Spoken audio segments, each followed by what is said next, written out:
आप सबके साथ मैं हूं प्रियंका राय। बहुत स्वागत आप सभी का। रामलला की नगरी में 22 जनवरी को होने वाले प्राण प्रतिष्ठा को लेकर ट्रस्ट के महासचिव ने पूरी जानकारी दी। चंपत राय ने रामलला की मूर्ति के बारे में बताया, साथ ही कल यानी कि 16 जनवरी से होने वाले कार्यक्रम की रूपरेखा को भी विस्तार से बताया। चंपत राय ने 22 जनवरी को होने वाले कार्यक्रम को मीडिया के सामने रखा।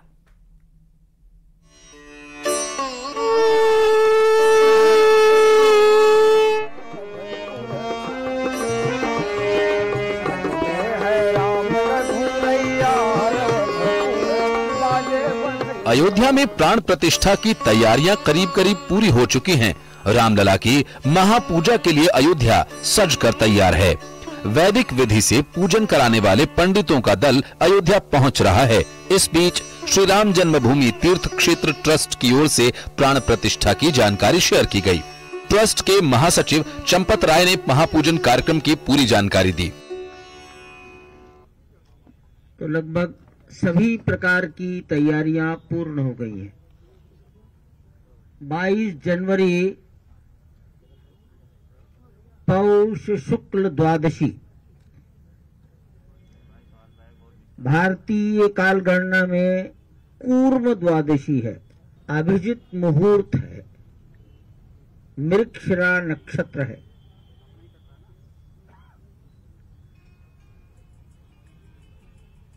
प्राण प्रतिष्ठा दोपहर 12:20 पर प्रारंभ होगी।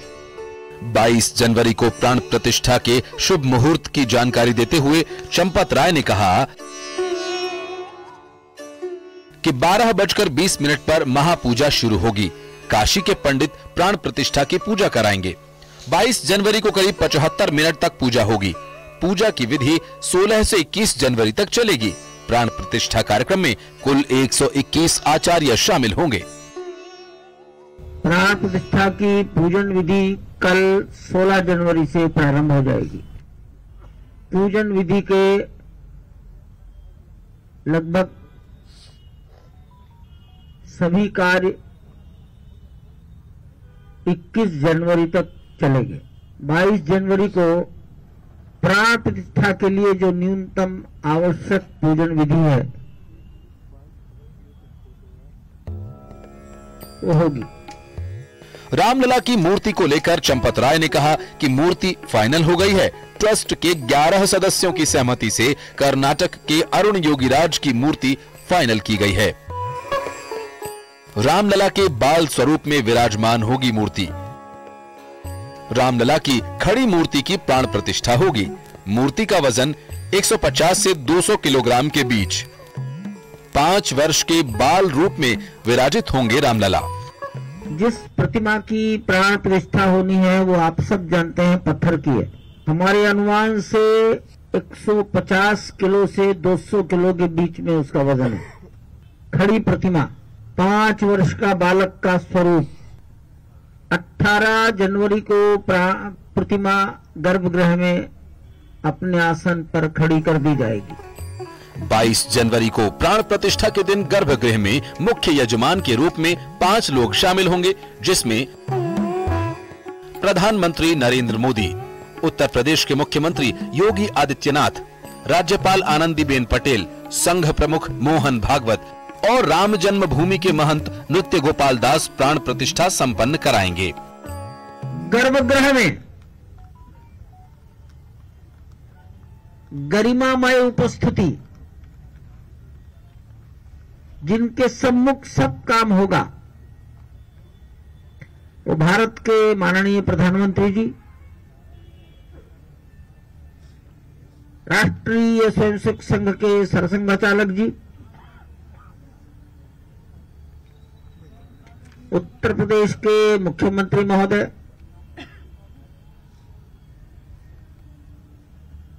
श्री राम जन्मभूमि तीर्थ क्षेत्र के अध्यक्ष पूज्य महंत नृत्य गोपाल दास जी महाराज,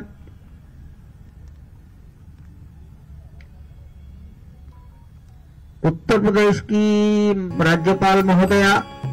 22 जनवरी को विधि विधान से प्राण प्रतिष्ठा संपन्न होने के बाद 23 जनवरी की सुबह से राम मंदिर आम लोगों के लिए खोल दिया जाएगा। 22 तारीख के बाद 23 तारीख की सवेरे से सबके दर्शन हैं। सबके मतलब 135 करोड़ समाज के जो अयोध्या आ जाएंगे।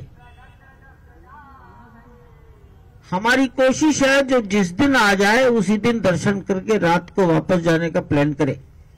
अयोध्या में 500 वर्षों का इंतजार खत्म होने वाला है। रामलला के अपने मूल स्थान पर विराजमान होने का समय भी करीब आ गया है। ऐसे में ट्रस्ट की अपील है कि 22 जनवरी को अपने आसपास के मंदिरों में प्राण प्रतिष्ठा के कार्यक्रम को लाइव देखकर इसे भव्य बनाएं। Bureau report, news 18।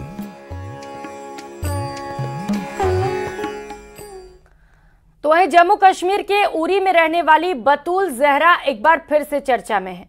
जहरा ने अयोध्या के नवनिर्मित राम मंदिर में रामलला की प्राण प्रतिष्ठा को लेकर पहाड़ी बोली में एक भजन गाया है जो काफी वायरल हो रहा है।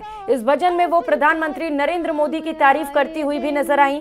जहरा अपने इस पहाड़ी गीत में कहती हैं, सीता जी के साथ श्री राम पधारेंगे, वो दिन आ गया है, सभी स्वागत में ढोल बजाइए, श्री राम के साथ भक्त हनुमान भी पधार रहे हैं। बजाओ ढोल स्वागत बीच मड़ेकार, रामाय मड़ेकार, रामाय दिन मड़ी चौखट ताटुर का, आज 4 धाम आए दिन, मड़े राम आए दिन, अम्मा सीता नाल आए दिन, प्रा लक्ष्मण होर भक्त हनुमान आए दिन, बजाओ ढोल स्वागत बीच मड़ेकार, राम आए दिन। शुक्रिया। मड़ी चौखट ताटुर का, आज 4 धाम आए दिन, मड़े राम आए दिन, अम्मा सीता नाल आए दिन, प्रा लक्ष्मण होर भक्त। और अयोध्या में राम मंदिर उद्घाटन और रामलला की प्राण प्रतिष्ठा को लेकर पूरे देश में माहौल राममय है। हर कोई अपने अपने तरीके से इस महोत्सव में शामिल होना चाहता है। इसी के बीच बॉलीवुड के शहंशाह अमिताभ बच्चन ने अयोध्या में सरयू नदी के पास 10,000 वर्ग फीट जमीन खरीद लिया है, जिसकी कीमत तकरीबन 14.5 करोड़ रुपए है।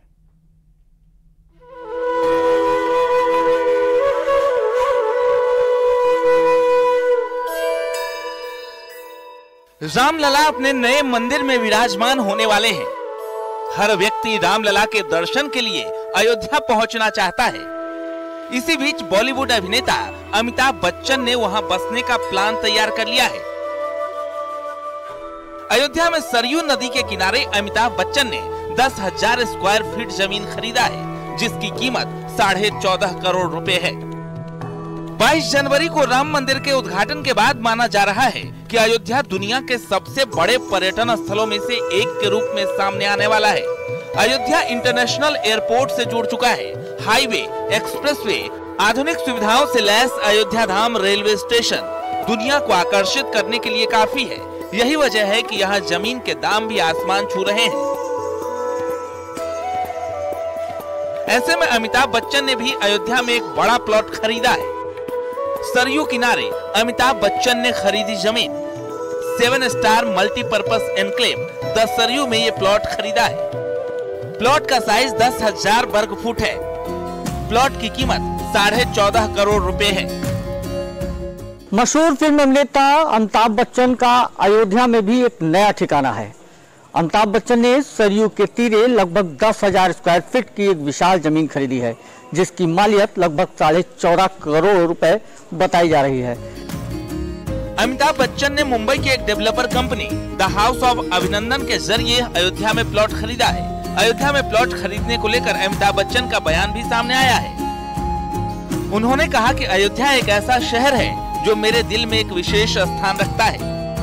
उन्होंने ये भी कहा कि वो वैश्विक आध्यात्मिक राजधानी अयोध्या में अपना घर बनाने के लिए उत्सुक हैं। जहां अमिताभ बच्चन ने ये प्लॉट खरीदा है, वहां से राम मंदिर की दूरी महज 10 मिनट की है। अयोध्या इंटरनेशनल एयरपोर्ट 20 मिनट की दूरी पर होगा। सरयू नदी 2 मिनट की दूरी है। अमिताभ बच्चन का जन्म प्रयागराज में हुआ था।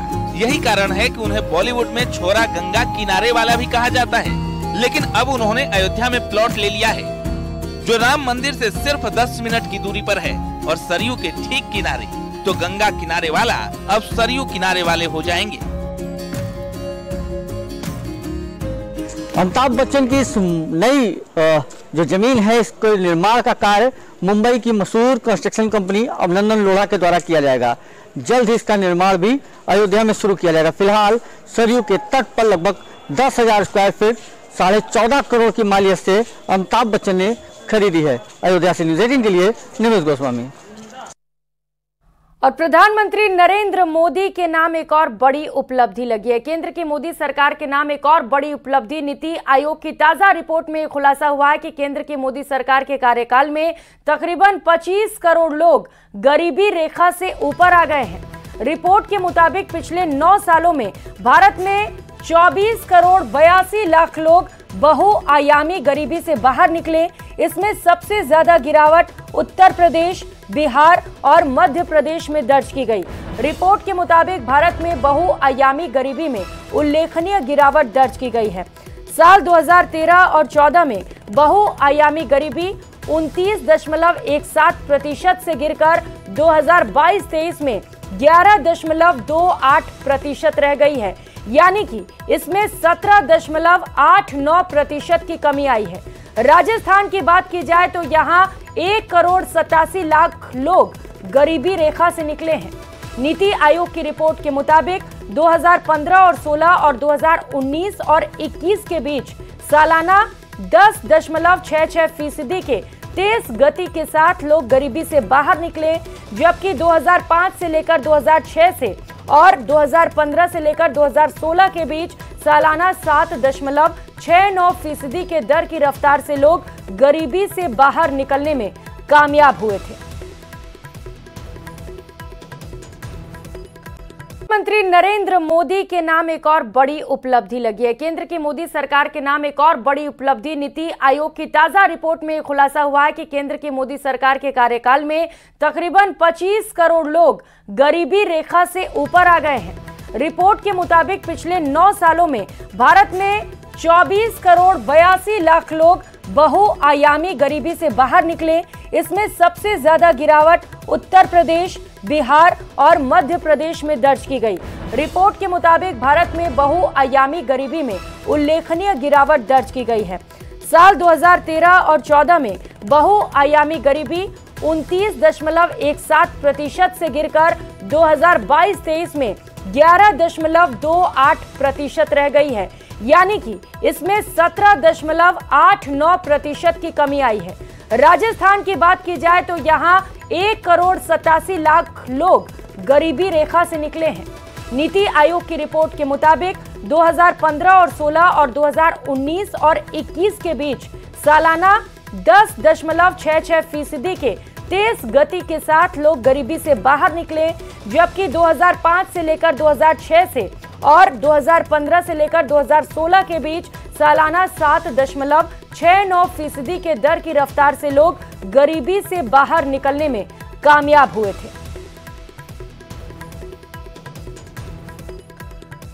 और खबरों में आगे बढ़ते हुए लोकसभा चुनाव को लेकर मायावती ने बड़ा ऐलान किया है। उन्होंने इंडी और एनडीए दोनों अलायंस में जाने से इनकार कर दिया। उन्होंने कहा कि बीएसपी अकेले ही चुनाव लड़ेगी। तो 5 अलग अलग तस्वीरें आप देख पा रहे हैं जहां पर मायावती ने अपना जन्मदिन सेलिब्रेट किया और इस दौरान कई सारे सवालों से भी रूबरू हुई, जहां पर उन्होंने ये साफ कर दिया कि इंडी अलायंस में ना तो वो जाएंगी ना तो एनडीए गठबंधन में, वो इंडिपेंडेंट चुनाव लड़ेंगी। किसी के साथ उन्हें गठबंधन नहीं करना है। या गठबंधन को लेकर जिस प्रकार से सपा मुखिया ने एक सोची समझी रणनीति के तहत बीएसपी के लोगों को गुमराह करने के उद्देश्य से कुछ ही घंटों के अंदर बीएसपी प्रमुख के प्रति गिरगिट की तरह अपना रंग बदला है, तो उससे भी पार्टी के लोगों को जरूर सावधान रहना है। विपक्ष के इंडिया गठबंधन को लेकर जिस प्रकार से सपा मुखिया ने एक सोची समझी रणनीति के तहत बीएसपी के लोगों को गुमराह करने के उद्देश्य से कुछ ही घंटों के अंदर बीएसपी प्रमुख के प्रति गिरगिट की तरह अपना रंग बदला है, तो उससे भी पार्टी के लोगों को जरूर सावधान रहना है। और राजस्थान में डीजी और आईजी सम्मेलन में प्रधानमंत्री नरेंद्र मोदी ने पुलिस को डंडे के बजाय डेटा के साथ काम करने की नसीहत दी, जिसका असर होता दिखाई दे रहा है। प्रदेश पुलिस ने साइबर क्राइम से निपटने की तैयारी कर ली है, जिसके हैकाथॉन 1.0 का आयोजन किया जा रहा है।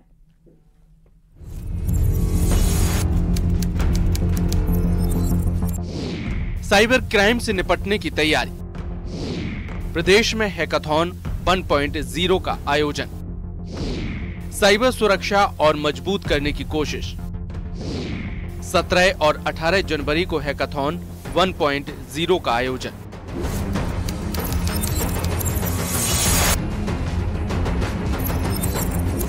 पीएम मोदी की नसीहत के बाद ही सही, प्रदेश पुलिस साइबर क्राइम से निपटने की तैयारी कर रही है, जिसके लिए 17 और 18 जनवरी को हैकाथॉन 1.0 का आयोजन होने जा रहा है। कार्यक्रम में जहां एक मंच पर साइबर सुरक्षा विशेषज्ञ जुटेंगे, वहीं 16 जनवरी को हैकाथॉन 1.0 से एक दिन पहले मंगलवार शाम 5 बजे राजस्थान पुलिस एकेडमी में 300 ड्रोन से आकर्षक ड्रोन शो आयोजन किया जाएगा, जिसमें सीएम भजनलाल शर्मा मुख्य अतिथि होंगे। ड्रोन शो के दौरान विशेषज्ञ अलग अलग तकनीकों से युक्त ड्रोन के बारे में जानकारी देंगे, जिसमें अलग अलग संस्थानों के प्रतिभागी हिस्सा लेंगे। जानकारी के मुताबिक साइबर हैकाथॉन में अलग अलग शैक्षणिक संस्थानों, उद्योगों, रिसर्च लैब और स्टार्टअप के करीब 1665 प्रतिभागियों ने रजिस्ट्रेशन कराया है, जिनकी करीब 300 टीमें 12 साइबर सुरक्षा से संबंधित समस्याओं का समाधान निकालने के लिए 36 घंटे तक लगातार काम करेंगी। हैकाथॉन के अंतिम चरण में 3 सर्वश्रेष्ठ टीम को समाधान पेश करने का मौका दिया जाएगा। हर एक टीम को इवेंट के अनुसार इनाम दिया जाएगा। इन टीमों के समाधानों का मूल्यांकन विशेषज्ञ समिति द्वारा किया जाएगा। 17-18 जनवरी को राजस्थान इंटरनेशनल सेंटर में राजस्थान पुलिस हैकाथन 1.0 कराने जा रही है। इसमें करीब 1200 स्टूडेंट्स 36 घंटे प्रॉब्लम स्टेटमेंट्स पे काम करेंगे, उन पे सोल्यूशन ढूंढेंगे और हम उनको एक attractive prize money total 20 lakh सभी जो विनर्स हैं उनको भी हम देंगे। साइबर क्राइम से कैसे खुद को बचाया जाए, इसके लिए आम लोगों को जागरूक करना भी पुलिस का मकसद है।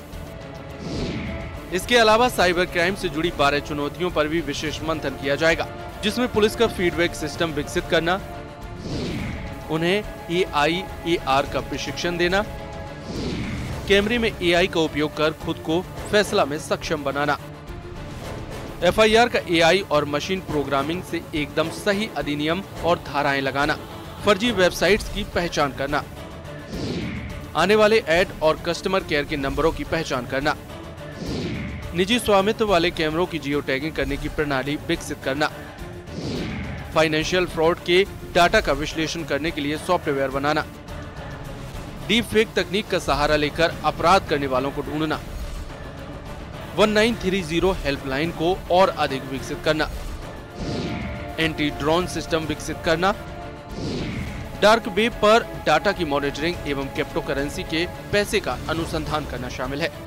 अभी हाल ही में डीजी जो कॉन्फ्रेंस हुई थी, माननीय प्रधानमंत्री जी भी यहाँ जयपुर आए थे, उनका भी इस साइबर क्राइम और साइबर सिक्योरिटी पे काफ़ी जोर था और उन्होंने भी निर्देश दिए कि इस तरह के हैकाथन अब पुलिस डिपार्टमेंट्स भी कराएं।